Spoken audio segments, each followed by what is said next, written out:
ಹೊಸಂಗಡಿ ಪೇಟೆಯಲ್ಲಿ ಅವ್ಯವಸ್ಥೆ ರೀತಿಯಲ್ಲಿ ವಾಹನಗಳ ಪಾರ್ಕಿಂಗ್.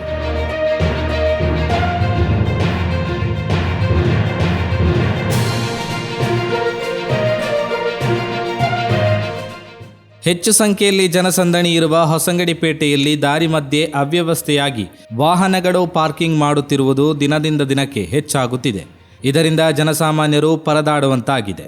ಸಮೀಪದ ಮೇಗಾ ಟವರ್ನಲ್ಲಿ ಇರುವ ಅಂಗಡಿಗಳಿಗೆ ಜನಸಾಮಾನ್ಯರಿಗೆ ಹೋಗುವುದಕ್ಕೆ ಹರಸಾಹಸ ಪಡುವಂತಾಗಿದೆ.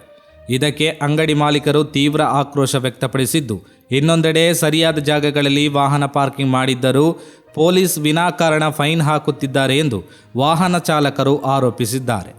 ಕೂಡಲೇ ಇದಕ್ಕೆ ಶಾಶ್ವತ ಪರಿಹಾರ ಕೈಗೊಂಡು ಸರಿಯಾದ ಪಾರ್ಕಿಂಗ್ ಜಾಗವನ್ನು ಕಲ್ಪಿಸಿಕೊಡಬೇಕು ಎಂಬುದು ಜನರ ಆಗ್ರಹ.